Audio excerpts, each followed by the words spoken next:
mundesh ma tregu prof një sekret I cili tash nëse tregohet më nuk është sekret që nuk ja ke tregu si më thonë publikut asnjëherë.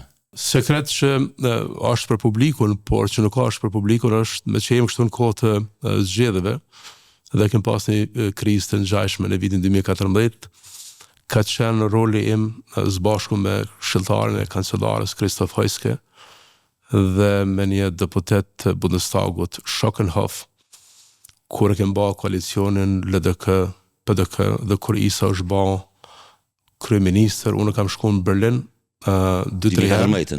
2014, aja kriza famshme. Është përcjell me një ndërmjetësim timi nëse shkruaj ndonjëherë memoare.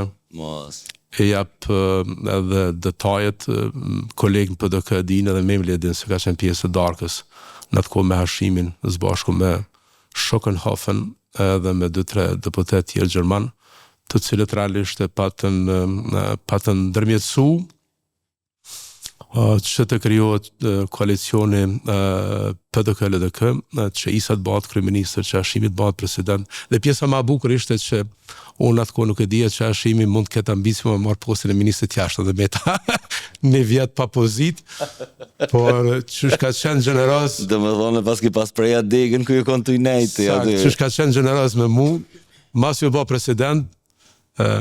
Kadriu, sekretari partijës, më dërejt që me mëroj përsëri në pozitën e ministrit jashtëm. Por në atë kohë kemi shku, do thotë në Berlin, besoj që din këtë punë edhe Bashmir Xhemaj, edhe Artan Behrami. Do thonë Gjermant që pas kanë qenë kumbar të koalicionit. Po, me dia amerikane. Në atë kohë jam koordinu me ambasadorin në Prishtinë, me ambasadorin Prishtinë, me ambasadorin Amerikan Prishtinë, Amerikanët e kanë ditë, ne I ndajmë çdo gjë me Amerikanët, po roli im ka qenë vendimtar që realisht ta bashkoj PDK-n dhe LDK-n me ndërmjetësimin gjerman në 2014, në një kohë kur vendi u bloku, ku betejë e Vlanit kundër nesh vazhdonte, ku edhe VV-ja u bashku me LDK-n. Unë kam ndërtu në atë kohë një koncept qartë kështu politik dhe ai ka qenë rezultati, po do I qeveria ka qenë rezultati I ndërmjetësimit gjerman.